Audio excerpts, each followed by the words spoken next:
A partir deste momento, nós damos início a um ato formal da Universidade de Brasília, que é a apresentação em caráter público do trabalho de conclusão de curso do Jairo Oliveira, e temos aqui junto comigo Maltos Fonseca Galvão, orientador, não é, do trabalho e também componente da banca no dia 7 de maio de 2021, não é? Os professores André Leite, Delcides Caetano e Paulo Enio. E a partir desse momento, das 17h04, agradecendo a presença dos professores que compõem essa banca e de todos os senhores que prestigiam, e já foi dito aqui o prestígio pela quantidade de pessoas presentes, o candidato, né, o graduando Jairo Oliveira. Tem 20 minutos. Pessoal, boa tarde. Meu nome é Jairo Oliveira, para quem não conhece. Eu sou aluno de graduação em odontologia da Universidade de Brasília. E eu trago esse tema na área de odontologia forense. Só um minutinho. Tudo do meu trabalho é a identificação cadavérica utilizando análise comparativa de fotografias digitais da dentição. É uma revisão de literatura. Primeiramente, eu gostaria de trazer um pouco do histórico e do conceito de odontologia legal.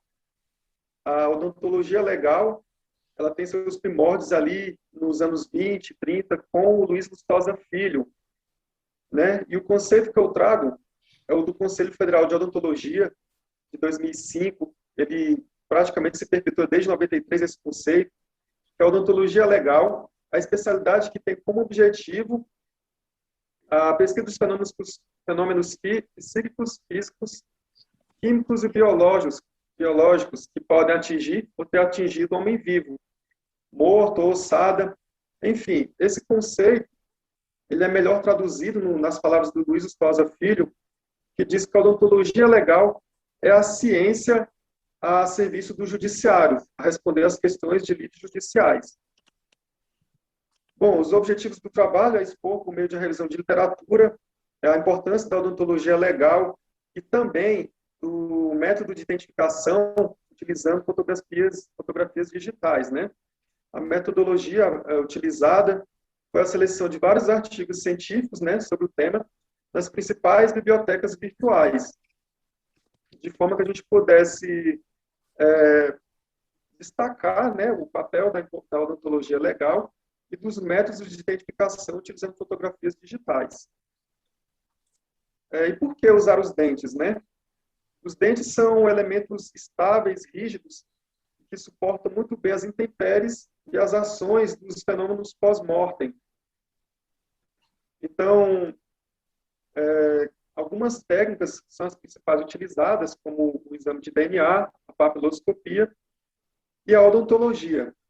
A Interpol, em seu guia de vítimas de desastres, né, ele relata que existem métodos primários e secundários, onde ele elenca os métodos primários como sendo a papiloscopia, né, o método de primeira escolha, a odontologia e o DNA. E como métodos secundários, ele estabelece lá a verificação das vestimentas e de tatuagens do corpo humano. Não podemos ficar presos a esse conceito da Interpol. São algumas das literaturas que eu apresento aqui. Né? Em locais de crime, segundo o doutor Trindade Filho, que é referência em DNA e antropologia forense no Brasil, ele fala que em locais de crime, os vestígios biológicos são encontrados com maior frequência do que fragmentos com impressões digitais. Então, os métodos, cada um tem as suas importâncias, porém, eu destaco a odontologia por ser um dos métodos mais utilizados. Eu vou apresentar algumas tabelas, quadros, que vão elencar isso que eu estou afirmando aos senhores. Bom, como funciona essa sequência de identificação? Primeiramente, a odontologia vai buscar registrar as particularidades, obter o material questionado pós-mortem e, após isso, fazer o confronto legal dessas informações. E, com base nesse confronto, nós vamos poder chegar a algumas soluções, algumas respostas que serão dadas ao judiciário. Entre elas, eu coloco aqui essas quatro respostas, que é a identificação positiva, né? Quando não há discrepâncias inexplicáveis e o número de coincidências é suficiente para estabelecer a identidade. Ou seja, a identificação probabilística positiva ela é tão alta que eu posso afirmar a identidade daquele cadáver. A outra situação que eu tenho é da identificação possível, onde eu tenho evidências consistentes de que os dados ante e pós-mortem pertencem à mesma pessoa, mas falhas no registro prévio ou pobreza de informação pós-mortem, a identificação positiva não pode ser determinada. Ou seja, eu tenho alguns elementos que indicam que é aquela pessoa, mas ainda assim eu não consigo afirmar com toda certeza a identidade daquele cadáver que eu estou estudando. Eu tenho também a situação de evidência insuficiente, a informação disponível é insuficiente para formar a base para a conclusão. Ou seja, os elementos não permitem afirmar nada nessa situação. E eu tenho a situação de exclusão, dita como negativa absoluta, onde os dados vão ser manifestamente incompatíveis. Com a análise comparativa, na literatura eu consegui identificar basicamente os 3 métodos, que são o delineamento incisal, a sobreposição de imagens e a comparação direta. Bom, o delineamento incisal, ele vai consistir no legista fazer uma leitura prévia da fotografia antes de realizar qualquer análise. Eu diria que não só os dentes, mas como o rosto, o ambiente onde o indivíduo se encontra, vão trazer várias informações que podem ajudar nessa identificação. Então, eu vou traçar linhas seguindo a guia, a linha incisal, né, anterior dos dentes, onde eu posso fazer tanto no arco superior quanto no inferior, ou nos dois. E nesse caso eu trago um artigo do Ronan Silva, que é perito criminal no estado do Goiás, e uma das grandes referências que eu encontrei nessa pesquisa. Então, o Ronan ele traz até um tutorial de como deve ser feito esse delineamento. Alguns softwares podem ser utilizados, né, como, por exemplo, o próprio PowerPoint, que é o que está sendo utilizado nessa apresentação, e ele pode lá colocar a foto como imagem de fundo no slide e com a ferramenta curva e colocando as linhas e vários pontos onde ele vai fazer esse delineamento. Nessa imagem aqui nós temos o próprio relato de caso dele, onde ele encontra uma alçada carbonizada e consegue recuperar uma foto de 30 dias antes do falecimento ou desaparecimento desse indivíduo, para fazer esse confronto do delineamento incisal. Então, ele faz esse delineamento, extrai 2 curvas, né, uma de cada fotografia que ele analisou, e aqui na imagem abaixo, né, ele faz um ajuste da curva antemortem do indivíduo, ou seja, ele amplia essa curva para que ele possa comparar com a que ele extraiu da imagem pós-mortem que ele fez do crânio lá, da mandíbula que ele achou. É importante que o perito tenha cuidado para não distorcer tanto horizontalmente quanto verticalmente essas curvas, de forma a não incorrer em erro. Embora as linhas apresentem uma certa simplicidade, um estudo do autor McKenna, em 1986, ele mostra um estudo onde ele faz imagem de sorrisos, né, em modelos de gestos de estudantes, imagem de sorriso de gêmeos e 1000 fotografias de sorriso. E ele observou uma alta incidência de particularidades odontológicas. Então, a gente pode inferir, com base nesse estudo dele, que esse recurso permite a identificação inequívoca. Em alguns casos, essa identificação ela vai ser igual ou até mesmo superior ao exame de DNA. Bom, outro método que foi levantado na literatura foi a sobreposição de imagens. Na sobreposição de imagens, eu vou ter a mesma situação de antes. Um elemento pós-mortem, um crânio, que eu posso fotografar, colocar no software de escolha do legista lá e fazer essa sobreposição de imagens. Aqui nessas fotos, a gente tem, inclusive, o delineamento incisal, né? Então, ele associa as 2 técnicas para ter uma maior probabilidade de uma identificação positiva. O outro método encontrado também foi o de comparação direta. Na comparação direta, basicamente, o legista analisa o elemento pós-mortem e a imagem a qual ele tem acesso. Imagens essas que podem ser de redes sociais, ou cedida pelos parentes, né? Claro que, assim, é importante que seja avaliado como um todo, né? Não somente os dentes. Por exemplo, se eu tenho um crânio em mãos, a primeira coisa que eu vou olhar na foto é se esse crânio é compatível com o tipo de crânio daquela foto que está sendo apresentada. Então, aqui embaixo eu coloquei um esquema rápido dos tipos de crânio, como o bradycefálico, dólico, né? Um rosto mais alongado, mais achatado. E muitas vezes as características cranianas também, elas vão estar expressas também nos dentes. Às vezes nós temos dentes mais alongados, dentes mais curtos. E tudo isso deve ser observado. Na comparação direta, tem esse caso aqui do Terada, onde ele angula o crânio de forma que ele possa criar uma imagem similar à fotografia que ele tem em mãos para poder fazer essa análise.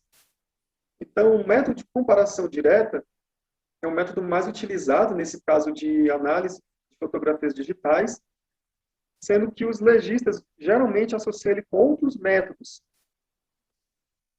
Eu gostaria de apresentar também um gráfico muito interessante aqui, que foi um estudo realizado por uma aluna da UNB, a Giovanna Bissacô.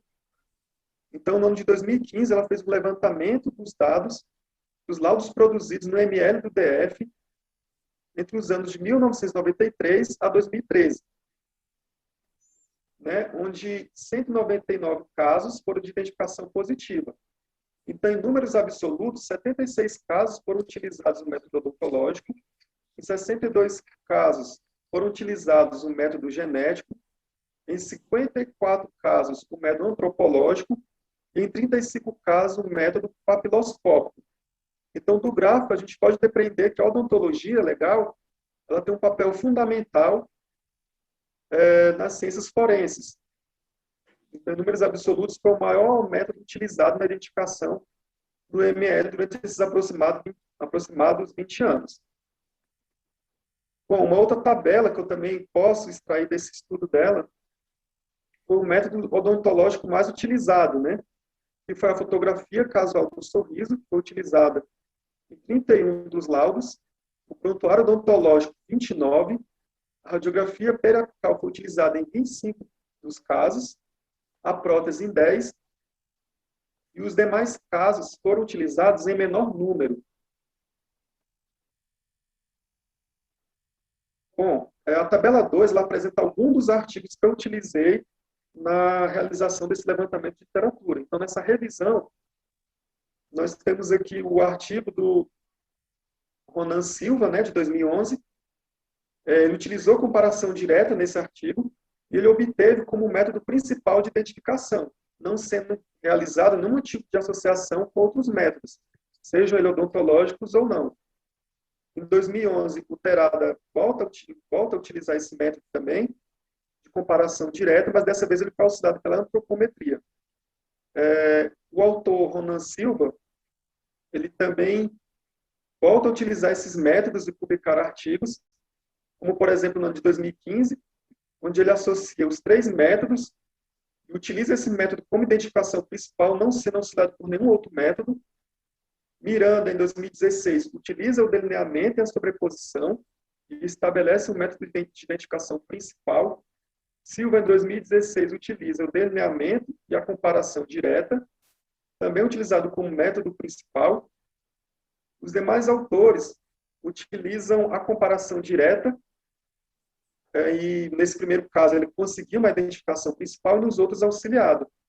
Nesse estudo eu busquei identificar relatos de caso que fossem no DF ou próximo, região de entorno, de um indivíduo e também de vários indivíduos, como, por exemplo, eu busquei colocar um desastre em massa de uma região de fora do DF, que foi dos atentados terroristas na França, no ano de 2015, que é esse último artigo do Topenet, publicado em 2020. Bom, no artigo do Castro, em 2018, ele utilizou a comparação direta e ele traz um detalhe bastante interessante nessa perícia que ele realizou. Por exemplo, nessa literatura, foi encontrada uma ossada próxima ao complexo penitenciário da Papuda, foi feito um estudo antropométrico e arquivada essa ossada. 10 meses depois, após esse achado, comparece uma familiar de um suposto suspeito de ser a identidade desse crânio. Então, essa irmã, essa parente desse indivíduo, ela traz um modelo de gesso e uma fotografia. Esse modelo de gesso e essa fotografia eram fotos mais antigas. Inclusive, o modelo de gesso leva da época que o cidadão usou o aparelho, ou seja, ele usou o aparelho aos 12 anos e a estimativa de idade dele era de 20 anos, ou seja, tinha um lapso temporal de 8 anos nessa identificação. Foi possível concluir com sucesso a identidade desse indivíduo.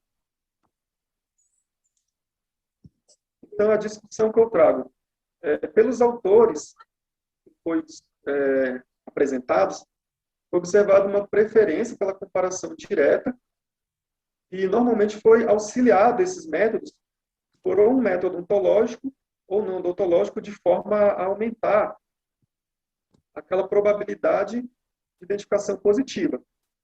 Foi um método mais utilizado também por trazer rapidez e baixo custo, como um método viável em caso de desastre máximo, por exemplo, esse de Paris, em 2015, e tem uma alta disponibilidade de imagens em redes sociais. Então, nos anos 80, nós tivemos lá a evolução do DNA e também da radiologia, né, com a introdução das tecnologias digitais. Eu chamo a atenção dos senhores para a última década, entre 2011 e 2020, onde tivemos o boom da tecnologia digital. Tivemos a evolução da multimídia, dos celulares, das câmeras frontais. Então, isso vai possibilitar a maior utilização desses métodos daqui para frente, uma vez que as fotos vão ter maior qualidade, maior possibilidade de ampliação.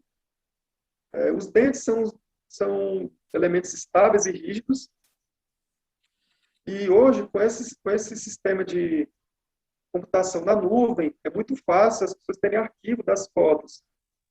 Então, nós temos a preservação das imagens ao longo do tempo, diferente de antigamente, que as pessoas tinham que revelar o filme, acabavam perdendo a foto. Então, esse método é aplicável mesmo em longo espaço de tempo, como foi o caso do artigo apresentado por Castro, em 2018. E esse método é visto para a ausência das documentações tradicionais. Então, muitas vezes, o cirurgião dentista não arquiva corretamente os dados do paciente, não guarda os dados, e quando solicitado pelo legista, não está disponível.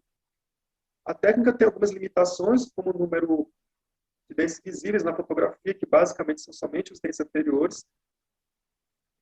A possibilidade de alterações morfológicas nos dentes após o registro antemortem, ou seja, eu tenho uma foto do indivíduo, mas após aquela foto ele faz alguma alteração do dente, ou quebra, ou faz uma faceta, ou retira um aparelho. E dificuldade também em fazer comparações dependendo da angulação da fotografia.